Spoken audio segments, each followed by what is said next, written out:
One day, you're an individual person who probably feels pretty independent, can come and go as she pleases. And then the next day, you're this person who has this little person who's dependent on them for everything. Welcome to Worthy Mother Podcast.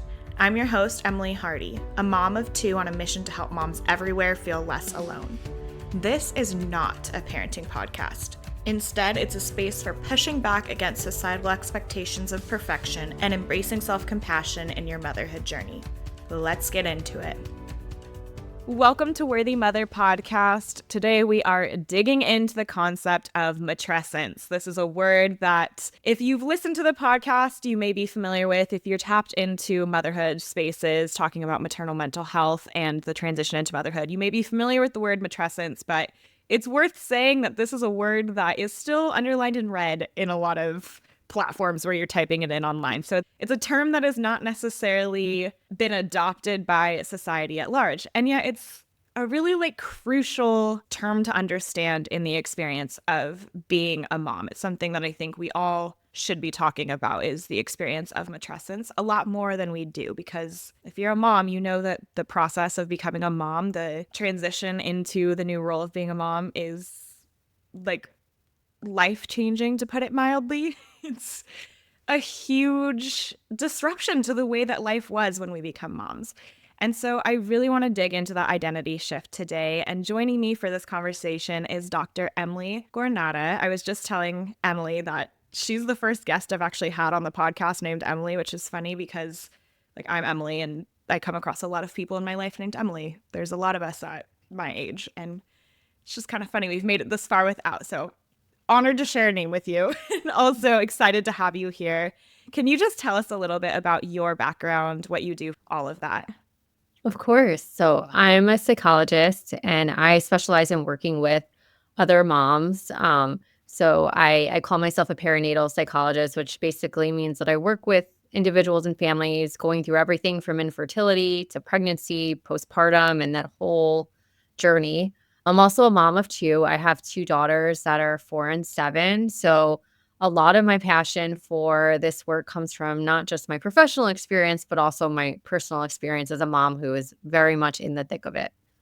Yeah, I think that piece of lives informing the work, especially when you are working with moms and you can kind of tie that experience. I mean, the experience of matrescence is one that I think is hard to fully grasp until you've been through it and understand really what's going on behind that. So it's really beautiful to be able to bring that to the work you do in supporting other women, other moms. Yeah, I love what you said earlier about how it's underlined red. That drives me crazy every time I'm typing it and then I see that it's not recognized as a real word. Yet it's something that's so significant and something that so many people go through. So it really is kind of wild that it's not been formally adopted. I mean, I don't even know. I'm doubting it's in the dictionary, I'm sure, if it's coming up as red. I've never really looked. But I would be interested in what dictionaries do have it as a word, because it is it's completely used in these spaces. It's a legit term, a legit word describing something that really happens, and yet it's still something that dictionaries may not have. It's wild. And it says selfie in the dictionary, right? Come on. We might have to start a whole petition to get it added. Right. If not, I'm going to check after this call to see if it's actually. Seriously. Yeah. Well, so maybe we can get into that. Many listeners may not have heard the term matrescence or may not be super familiar with what it means. Can you share what matrescence means and why it is such an important concept for us to understand as moms and just, I guess, as society in the larger scope as well? Yeah, matrescence is that journey or that process of becoming a mother. The word was chosen because it sounds a lot like adolescence. And we know that adolescence is a very tumultuous time emotionally, physically. Your body's changing, your hormones are changing. You often feel like you don't really quite know who you are. Your identity is really in kind of a vulnerable place. And that term matrescence captures that feeling that mothers typically go through in, the first months or even years of becoming a parent. And it's important to talk about because a lot of people don't know that it's a thing, and then it kind of catches you off guard when you experience these feelings. So the more that we talk about it, the more that other moms can know when they're feeling this or they feel like, I don't really quite know who I am. I'm not the same person I was before, but I don't know this version of me. To know that that's actually really quite common and normal and that you're in good company if that's what you're experiencing. Yeah, I think that like relationship to adolescence, like comparing those two moments in somebody's life, or not even moments because it's more extended periods, but it's such a great way to see what this transition really is. Because I think we can sometimes, when we think about becoming a mom, it just seems like, okay, you don't have a kid and then you do. But there's like actually a lot of like biological things that happen if you're birthing a child. There's a lot of like logistical things with the way that your life is working and the responsibilities you have. There's the fact that you now have a new relationship with a child. Like there's all these different pieces to the puzzle, like in adolescence, right? There's like life changes that happen along with the physical, hormonal, emotional things. So for anyone listening, if this is like a new concept to you, I really like thinking about it that way. I think it can be really helpful to understand like it's the bigger picture of that transition. Yeah, it's really that journey, that it takes Yeah, place over the course. For everyone, it's different. For some people, they feel like they're in it for months. For some of us, it feels like years. Like I always say, I'm like 7 years postpartum because I still feel some days like I just became a mom yesterday and I'm still figuring it out. So it's a really individualized journey. totally. So, from your perspective as both a psychologist who works in maternal spaces and a mom, you have kids of your own. How did learning about matrescence, like actually explicitly learning about what goes on in this period, shape the way that you understood your own journey? That's such a great question. I didn't know what matrescence was when I became a mom. I actually think it was a couple of years later that I came across the term, and it just felt like it made sense right away. I felt so validated when I heard that that was a thing that other people had gone through, were going through, and that it was really common and normal. And it just helped me realize that it was such a journey, that it was such a identity shift, and that I wasn't just being dramatic, like, that it really was something that I had been through, and, as a psychologist, you know all these things, you know the theories behind them, or you've heard the terms, but to actually live it and experience it is totally different, so it really just helped me make sense of what my journey is, and I think that it's done that for a lot of other moms too, from what I hear when they hear that term. It feels so individualized sometimes, the things that you go through, and to know, like, oh, this is normal, this is expected. Like, there may be pieces of it that are unique to individuals, but like, I got that piece there of like it helped you not feel like you were being dramatic about it. Yeah. That's such a powerful thing to realize, like, no, this is real. This is a huge thing. It makes sense that I have big feelings about it, or that it impacted me in big ways. That's not me being dramatic. That's the heaviness of what happened. Yeah, and if you can understand or hear that term before you become a mom and kind of know that this is something that happens, not that you can necessarily do anything to prepare for it before the fact, but just to know that this is a thing, I think that would Mm-hmm. have been so helpful at the time for at least me personally. Yeah, completely. What are some of the common identity shifts that moms do experience during this time of matrescence? And not just in the early postpartum period, but like as motherhood continues to evolve. Yeah, I mean, there's so many, and it's again so individualized. I mean, one day you're an individual person who probably feels pretty independent, can come and go as she pleases, and then the next day you're this person who has this little person who's dependent on them for everything. And that in itself is huge identity shift. The identity shift also impacts your relationship with your partner. You go from being this partnership to now this third person is there, and now it's kind of like a triangle, and this third person's dependent on the both of you, and you don't have as much attention to give your partner and vice versa, so that's a whole 'nother identity shift. It can present in your career. If you're working outside of the home, you're gonna show up differently to work as a mom than you were before you were a mom, and that whole process of going back to work is its own needs its own term. Matrescence doesn't quite fit it, but I like the fifth trimester. I think that's a good term that captures.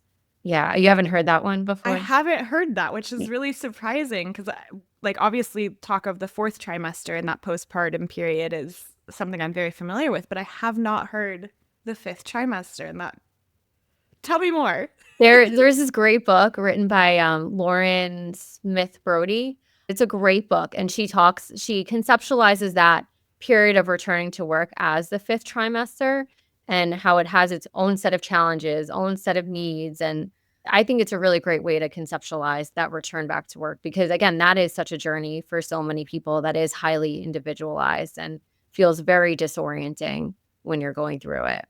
Yeah, what's like coming up in my mind, and you had said before, like 7 years postpartum, Mhm. this idea of like things continually changing and shifting and evolving, and our kids continually change, shift, and evolve. Our relationships change, shift, and evolve. Our careers, all these things that transition never really stops. Like you may get to a place where things kind of even out. And obviously, like most likely, you will get to a place where you're not in the tumultuous, immediate postpartum period, right? Like things do become a little bit more steady for most of us, but there's still those changes, there's still those transitions. And I think it's interesting when we talk about support for moms, and there's huge lacks of support in the postpartum period, just in general. However, we do talk about it, right? We talk about the need for support in the postpartum period. And I think sometimes there's a lack of continuing that conversation for these other continuing transitions that we may have. And I think that's such an interesting way of conceptualizing that transition that so many moms go through that can be just as tumultuous as the early days of like figuring out how to navigate life with a newborn baby. It's like now I'm figuring out how to navigate my identity as a mom and as somebody holding a career and logistics that go with that, as well as everything else that comes along with it. Yeah. That's I'm gonna have to check that book out. That sounds really It's a interesting. And really I'm good read. Yeah, and yeah, I mean, it's not glamorous at all. Like, we no. don't wanna talk about it. It's like, it's not pretty, it's messy, it's chaotic. Society doesn't do a good job of supporting us during this time, so it's like we just wanna pretend that that's not a thing, but it's a very real thing for any person that's working outside of the home. It's a huge transition. Yeah. So with matrescence, with this transition, there can be grief that comes along with that, which I think can be, well, I know can be hard for a lot of moms to carry because it's supposed to be this really beautiful time. Like you have the baby, you love the baby. Why are you feeling grief about some old version of yourself or about this not being what you expected, right? Like Mhm. that grief is hard to hold sometimes. Can you talk about that grief that comes up for moms in matrescence and why it is important to acknowledge that and not just like shove it down and pretend it's not there? Yeah, we love to sweep things under the rug in our culture. Yeah, grief can show up in a lot of different ways. I mean, it could be grieving the version of you that you were before, that person who is probably more carefree, that maybe didn't walk around with mom guilt or anxiety, or someone who felt maybe more in control emotionally.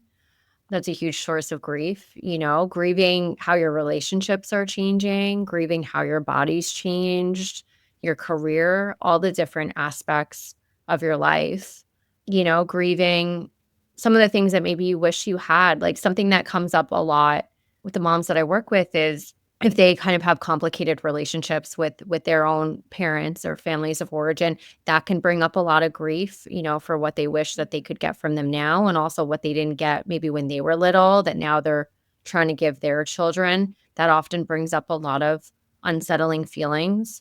And, talking about it, it's not about complaining. It's not about not being grateful. It's about recognizing I'm having this emotion right now and naming what that is. Because when we name it, then we can say like, okay, well, what can I do with it? Or where can I go from here? But when we pretend that it doesn't exist, we try to act like everything's okay when we know internally we're not. That's where we really run into trouble with things like chronic anxiety or depression, burnout, So that's why we need to be able to acknowledge it, because in Yeah. acknowledging it, then we can, figure out how to move forward from it. Yeah, I'm just thinking of like toxic positivity that surrounds a lot of like what's expected of moms. Like you're supposed to be grateful all the time.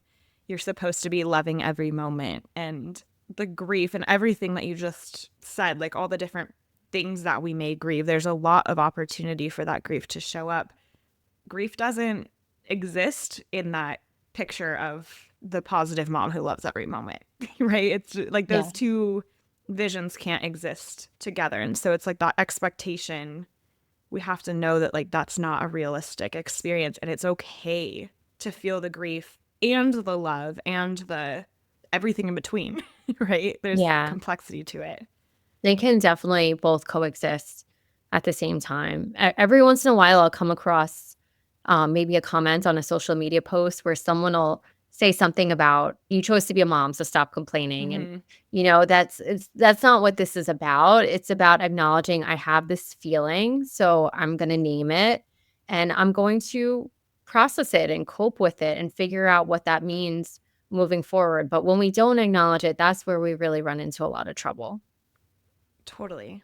That brings me to a conversation about shame that can come with the pressures of being a mom and dealing too, I think, with some of these identity shifts and the grief that can come with what's been lost and all of that. Like, there's a lot of opportunities for shame to come up in this transition. I mean, this podcast, we talk a lot about shame in motherhood because it's hard to avoid. Like, there's a Mhm. lot of opportunities for shame. I'm wondering what are some strategies that moms can use to approach this transition, the period of matrescence, with more self compassion and less immediate reaction of shame? Yeah, that's a great question. Acknowledging the feelings is very important, just saying naming it, like, "In this moment, I'm feeling grief," or "I'm feeling sad," "I'm feeling regretful," whatever it is. You taking that step back to be able to name what's going on internally. And, one thing that I try to practice and that I try to share with my clients is meeting yourself where you're at. Like, none of us really know going into it how to do things. We're all figuring it out. None of us have that manual, that handbook. Some of us have some support, others have less support. We're all trying to do the best we can. So you can't what you know now, you can't have known in the beginning. And just Mm, recognizing that and giving yourself that grace is really important. And practices like mindfulness are so great for self-compassion because they kind of slow us down a little bit. Because I think in our feelings, we're so fast-paced and just so heavy at times where when we can take a second to, like, center ourselves a little bit and breathe, we can find a little bit more of that compassion and that gray area in the middle. Like you said, both can coexist, right? We can feel shame, we can feel sadness, we can feel grief, and we can also feel love and joy and gratitude and all the things. And just giving space for all of that is really helpful. yeah, like the acceptance piece, accepting that holding all of that together is okay. I Yes. think that the idea of mindfulness being the path towards that acceptance is really powerful. Yeah, that slowing down being the way to kind of, there's so much intentionality that can come when we allow it to, like when we allow ourselves to slow down and think about what we actually value, what's actually important. If we can recognize, like, oh, it's normal to feel grief about what I had before. Like, if we can slow down enough to process that. But I think there's so much in our lives, like, there's so much in our lives constantly be thrown at us, whether that's like external societal pressures, cultural norms, career, being able to pay the bills, all these things, and also just the actual like tasks we have as a mom. It's easy to not slow down. It's easy to just push through and keep going. And that's where you get into the like destructive autopilot Yeah. of like just feeling the shame. And it's like, this is all bad. This is all wrong. And I feel horrible about it. Yeah. And I think, I can only speak for being a mom in today's world, but Mm-hmm. I really strongly believe that we have more pressures and higher expectations on Yeah. ourselves than we moms did years and years ago. Not to say that they didn't have their own challenges, but with social media and just seeing what everyone else is doing and the highlight reel, and plus, all this pressure to being marketed to as a mom, like, you could be doing better with potty training and eating and this, like, there's just, it's nonstop. A lot of us have this narrative going in our brains, like, we need to do more, we need to do more. And it's just all this pressure put on us. So we really like taking that step back and kind of observing what's going on emotionally in our own brains. And then being able to say, like, okay, like, I'm feeling this in this moment. I'm feeling anxious. I'm feeling overwhelmed. I'm feeling sad. And being able to just sit with it instead of feeling like we always need to do something to change it, to fix it, to feel better. Like, sometimes we just need to sit with it for a minute. Yeah. I'm curious with thinking about all of that pressure, that external pressure. And I think social media, like everything you just spoke to, is such a good representation of that. Like we're constantly bombarded by messaging of how it's supposed to look or what we could be doing better. How do you see that like directly impacting the experience of matrescence and even like really looking at the identity shift of I go from being not a mom to being a mom. I have this role, this title of mom. How does that external pressure, the external messages impact that transition? I think it makes people question themselves more. I think it undermines their confidence because, again, you're being fed all day. You could be trying this, or you should do that, this, and this influencer selling this potty training course. And it's just constant. Not to say that like it's bad, but it's just always in our face, where it makes it harder for a mom to kind of sit there, collect yourself and say, like, okay, this is what feels right for my kid. We don't really have that space unless we're being intentional with creating it to be able to like cultivate that gut instinct as a mom, that like maternal instinct of what feels right for our kid, because everyone else is telling us what's right for our kid. And it's all very loud. Yeah. Yeah. Yeah. It's like you can't not take it in because it's there and you're always doing something wrong compared to that. Like you're not doing everything that you're being presented. And if you were just doing that, maybe it would be easier. Maybe your kid would be getting it or whatever it is. It's a lot.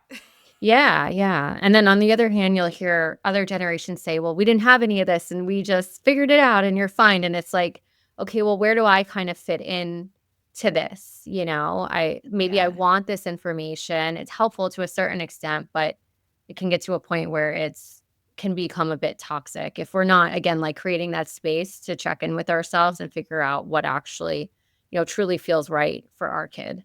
Yeah, I'm curious when it comes to like actual helpful support because I think like there's an important piece there of like education and resources is not a bad thing inherently. Like it's in a lot of ways really great that we have the ability to parent in a more informed way than maybe past generations did. Mhm. Like I think that's really powerful.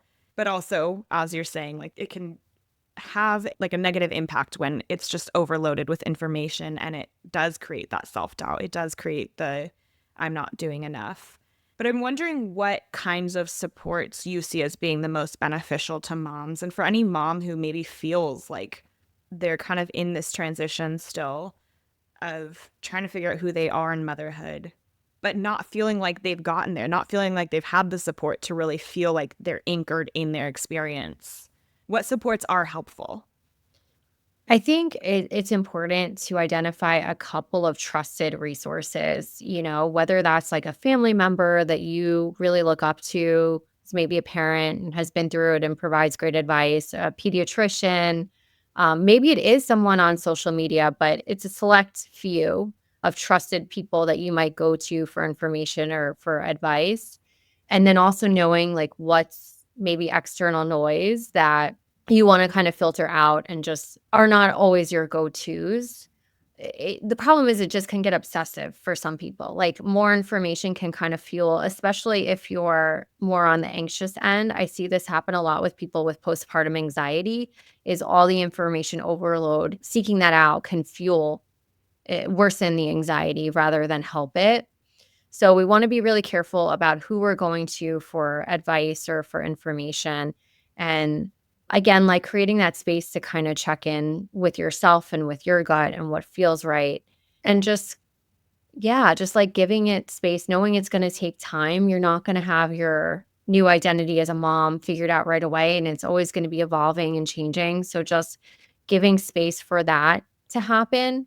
And as a support person, I always like to say, I ask people, what do you need in this moment? Like, do you want my advice?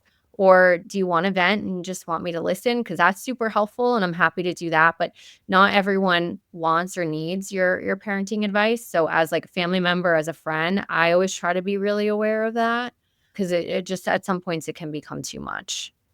Yeah, it's funny, like with all of that, it's again, like you said, creating space for like really looking at the resources and seeing what's actually helpful to me right now. Really like being able to communicate that to people in your life. Like, this is what I need right now. It really is that like slowing down again. It's the getting out of autopilot. It's the being intentional with your focus and like with what really, I mean, I guess really it comes down to like tapping into what you actually need in the moment is kind of the key in all of it.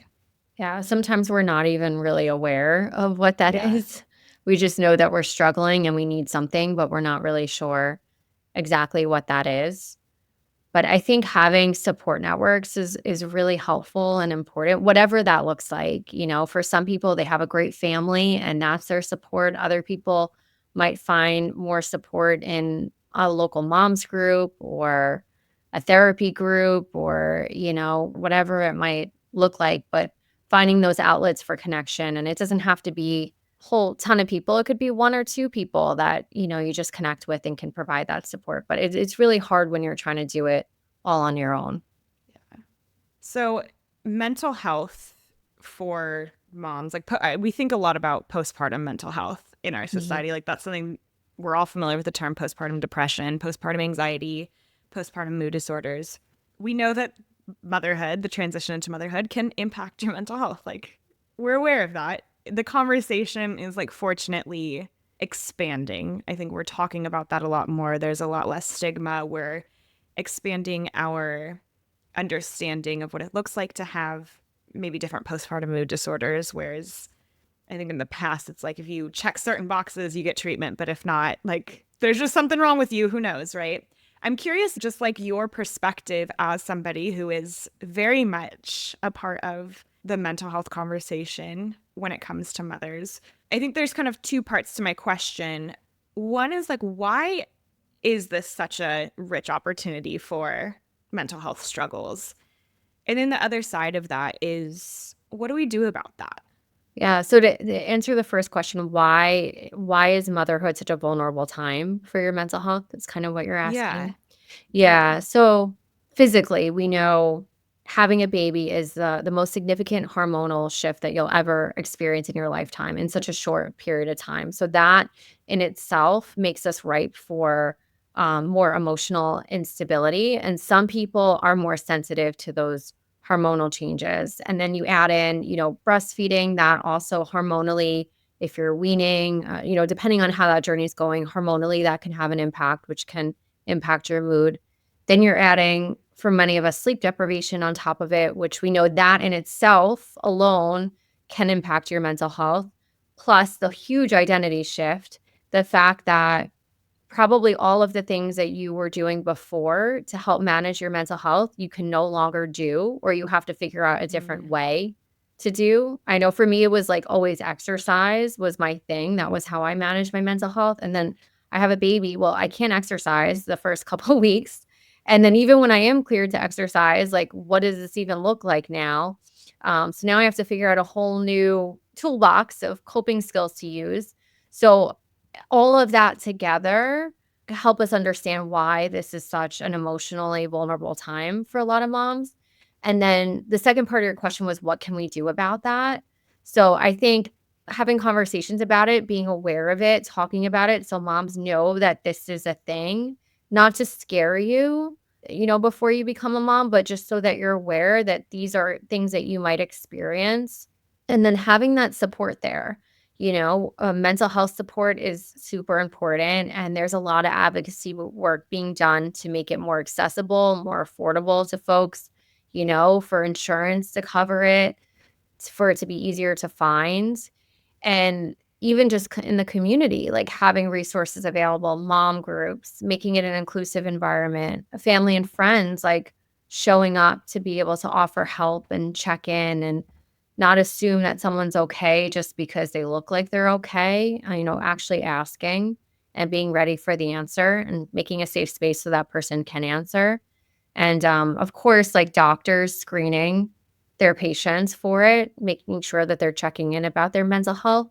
All of these things collectively, I see as very important. And I'm sure I'm missing some, but that would be my answer. If we can all continue to do all those things and band together, I think everyone can play a role in how we can better support moms.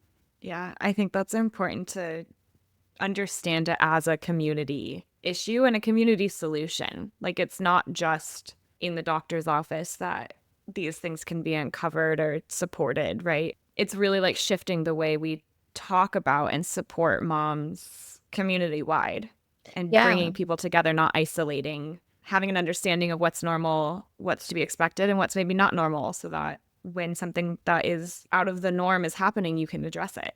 Yeah, we all play a role, Yeah. lawmakers, healthcare providers, even your employers, if you're a manager or just a coworker and you have someone coming back from leave, like checking in on how they're doing and being that person that they can go to is super helpful. Yeah. I think that's a beautiful takeaway. Something that I really love asking moms towards the end of these episodes is about self-care, because I think, again, we just, as a society, talking about taking care of ourselves as moms is really important. It's something that often kind of goes like, moms sacrifice everything, and that's what you should do. But I'm not about that. I think it's important to like normalize caring for ourselves. So I would love to know how you take care of yourself, and just if you have any advice for moms to make sure that they're able to as well. Yeah, I feel the same way as you. I don't think sacrifice does anyone any favors. And I think self-care, whatever it looks like, is super important. For me personally, I really do enjoy exercising. Mhm. So when I had both of my kids, I figured out a way to bring that back into my life, and it looks different, and it's looked different, like, when they were little versus it does now, but I've been able to bring that back in, and meditating every morning is huge for me before they wake up. It's just having, like, 10 minutes to do a guided meditation on YouTube, and that really helps center me because I find if I just jump into action in mom mode and I'm making breakfast and getting everyone dressed and out the door, it's very emotionally chaotic for me. So I really try to do that. And now that my kids are a little bit older, they understand what meditating is. So like if they walk in on walking at me doing it, they're like, "Oh, mom's meditating. We can't bother her right now." So it was hard in the beginning, but like it does get easier the older that they get to be able to lay this foundation so that they also understand that it's important that I take care of my needs too. I love that. And I think there's an important call out there of like the modeling for them. Like, that's just normal for them now. Like, the way that you take care of yourself, they see that and they're like, oh, gotta leave her alone because she's doing that. And how cool for them then to be able to carry that into their lives of like, I can do things for me. And it's not all about what I give to other people. Sometimes it's about taking the time for me to do the thing that I need in that moment. Yeah. I really struggled with the exercise in the beginning because I felt like taking an hour and leaving them, like I was missing out on all this time with them. I grappled with it for a really long time. And then one day when I was in the gym, I was going over it and I was feeling a lot of guilt. And then I said to myself, like, why do I exercise? And I said, because I want my health is important. And then I said, well, why is my health important? And I thought, well, because I wanna live a really long time for my kids.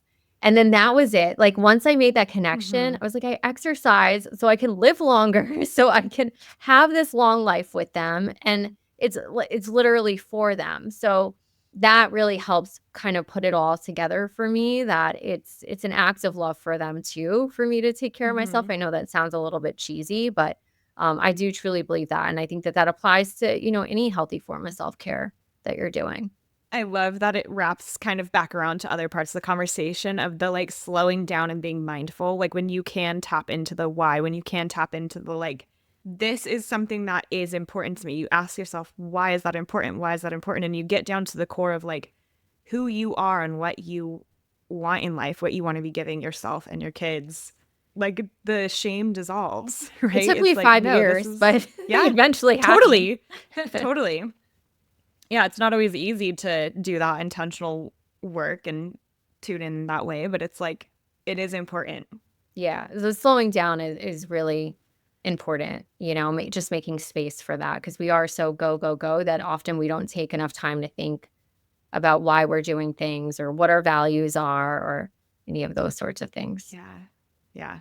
This conversation has been amazing. I think this is, again, talking about matrescence, just shining a light on it is really important. It's important that we're putting words to experiences and giving ways to communicate about things that are very real in our lives. So I really appreciate you being here and sharing all of your wealth of knowledge with us. Can you let us know where listeners can find you and connect with you? I love what you're doing on Instagram. So share it with us. Yeah, absolutely. So I own a therapy practice called Phoenix Health where we work with moms who are dealing with matrescence and other mental health struggles during the perinatal period. And our website is joinphoenixhealth.com. And I'm also on Instagram at Dr. Emily Guarnotta and also Join Phoenix Health. Amazing. And I will make sure to have it all linked in the show notes too to make it super easy and accessible. Thank you so much for being here. Again, really important conversation. Really grateful we got to have it. Thank you. Yeah. And thank you so much for tuning in. You are worthy, Mama.